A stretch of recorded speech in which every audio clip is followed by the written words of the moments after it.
Good morning friends.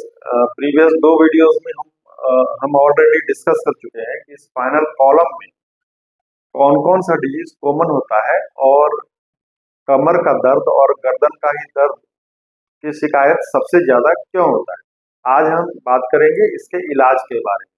तो जो disease के बारे में ऑलरेडी हम बता चुके थे वो है डिजेनरेटिव डिस्क डिजीज, दूसरा है स्लिप डिस्क, तीसरा है स्पाइनल स्टेनोसिस और चौथा है स्पॉन्डाइलोलिस्थेसिस। तो ये चारों डिजीज जो काफी कॉमन होता है स्पाइनल कॉलम में, इसके बारे में ऑलरेडी हम डिस्कस कर चुके हैं। आज हम बताएंगे कि इसका ट्रीटमेंट क्या है। तो स्पाइनल कॉलम का जो डिजीज होता है उसका जो ट्रीटमेंट होता है वो हम लोग दो तरीके से करते हैं। एक होता है नॉन सर्जिकल और दूसरा होता है सर्जिकल।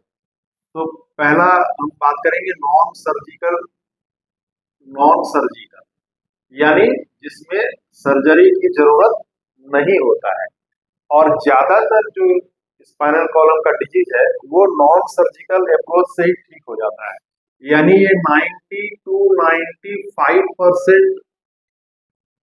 जो प्रॉब्लम है स्पाइनल केनाल का वो नॉन सर्जिकल ट्रीटमेंट से ही ठीक हो जाता है। दूसरा है सर्जिकल ट्रीटमेंट।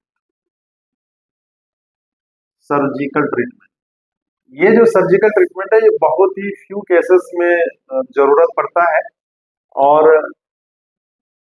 ये तभी जरूरत पड़ता है जब लक्षण जो है यानी सिम्टम्स जो है बहुत ज्यादा हो, पेशेंट चल नहीं सकते हो, चलने फिरने में परेशानी हो, हमेशा दर्द रहता हो और डेली लाइफ जो एक्टिविटीज जो है डेली लाइफ का जिसको एक्टिविटीज ऑफ डेली लिविंग बोलते हैं वो कॉम्प्रोमाइज हो गया हो। तो आज हम बात करेंगे सबसे पहले नॉन सर्जिकल अप्रोच का। वो नॉन सर्जिकल अप्रोच कौन कौन सा है।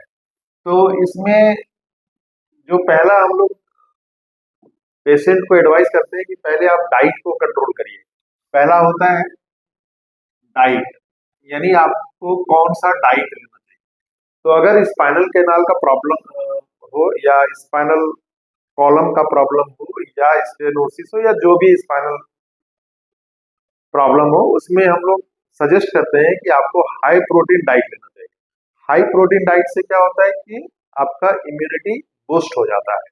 और इसमें ऐसे डाइट जिसमें कि शुगर ज्यादा होता हो जैसे कि केन जूस है या फिर बर्गर है या और भी मार्केट में जो उपलब्ध स्वीट्स है, इन चीजों को अवॉइड करना चाहिए क्योंकि हाई शुगर इन्फ्लामेटरी रिस्पॉन्स को बढ़ाता है और स्पाइनल कॉलम के डिजीज को एग्रावेट कर सकता है। इसके साथ ही अल्कोहल, स्मोकिंग, इन चीजों को छोड़ना चाहिए यानी अवॉइड करना चाहिए। दूसरा जो है फिजियोथेरेपी। हम लोग फिजियोथेरेपी का एडवाइस देते हैं।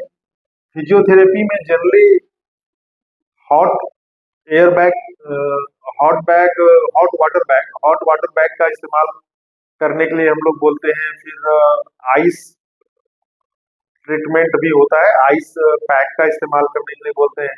इसके साथ साथ एक मॉडलिटीज है फिजियोथेरेपी में जिसको IFT बोलते हैं।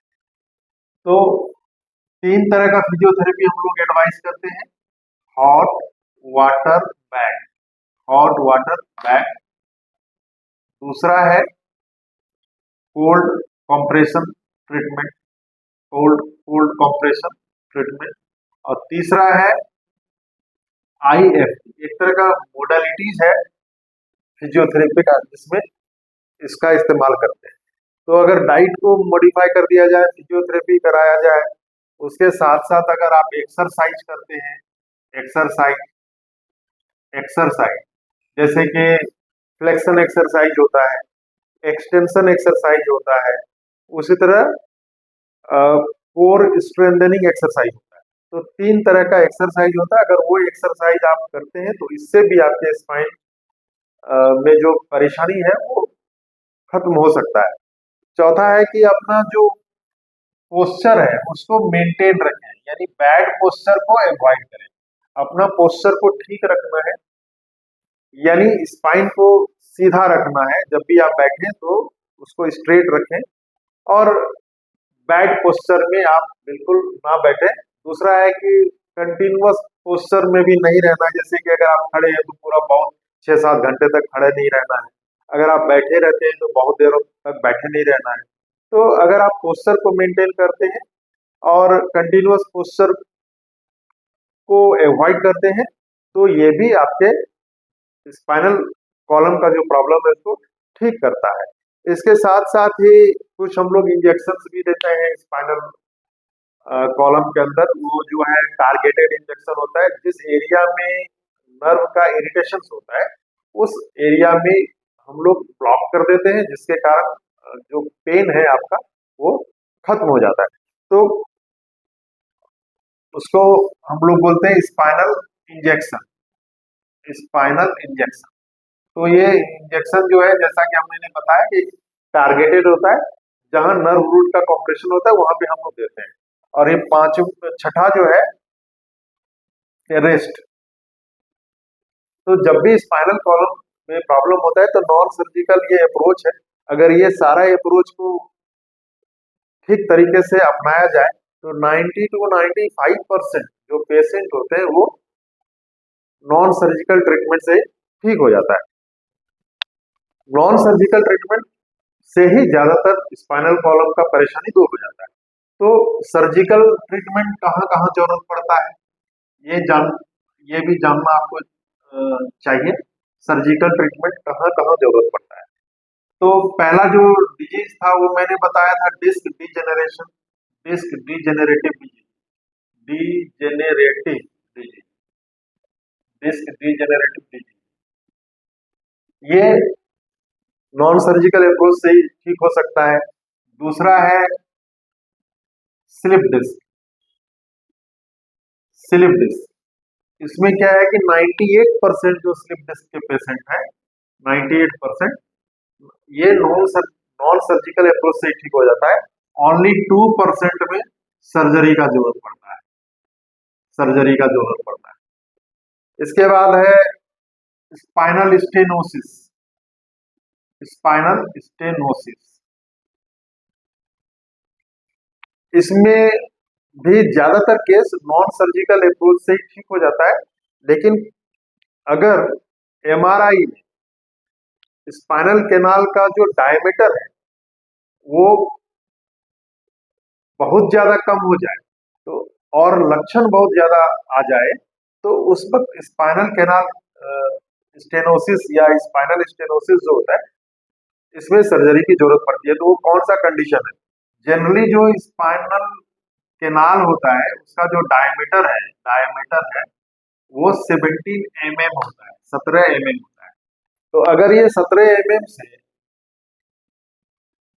घट के 13 mm से 10 mm तक रहे तो इसको बोलते हैं relative stenosis, relative stenosis, relative stenosis. Relative stenosis में ये देखा जाता है कि क्लिनिकल सिम्टम्स है या नहीं है। अगर क्लिनिकल सिम्टम्स कम है तो 13 mm से 10 mm, 17 mm तो नॉर्मल डायमीटर है, घट के अगर वो 13 mm से 10 mm हो जाए तो ये रिलेटिव स्टेनोसिस है। और कोई क्लिनिकल सिम्टम्स नहीं हो तो ये भी नॉन सर्जिकल अप्रोच से ठीक होता है।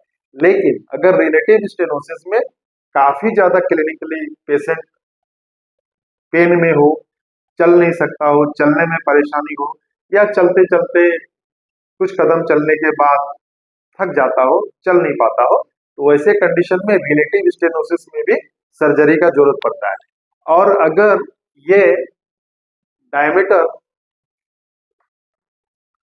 10 से कम हो जाए, 10 mm से कम हो जाए, यानी स्पाइनल कैनाल का डायमीटर 10 mm से कम हो जाए, तो इसमें सर्जरी का जरूरत पड़ता है। क्योंकि स्पाइनल कैनाल जो है, ये आप देख रहे हैं, ये जो स्पाइनल कॉर्ड इसके अंदर जाता है, ये जो स्पाइनल कैनाल है ये 17 mm का होता है।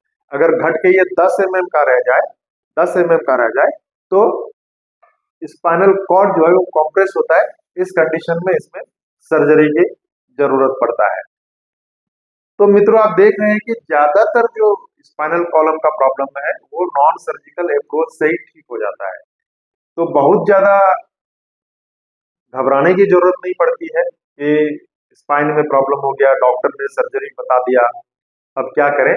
तो एक गोल्डन थंब रूल है स्पाइनल केनाल में या स्पाइनल कॉलम में अगर कोई प्रॉब्लम हो, तो एक थंब रूल है कि कम से कम आपको 3 महीने तक, चाहे क्लिनिकल सिम्टम्स जितना भी हो, कम से कम आपको 3 महीने तक नॉन सर्जिकल अप्रोच का इस्तेमाल करना चाहिए। अगर नॉन सर्जिकल अप्रोच से बिल्कुल ठीक ना हो और क्लिनिकल सिम्टम्स बहुत बढ़ता जाए, तो आपको सर्जरी में जाना चाहिए।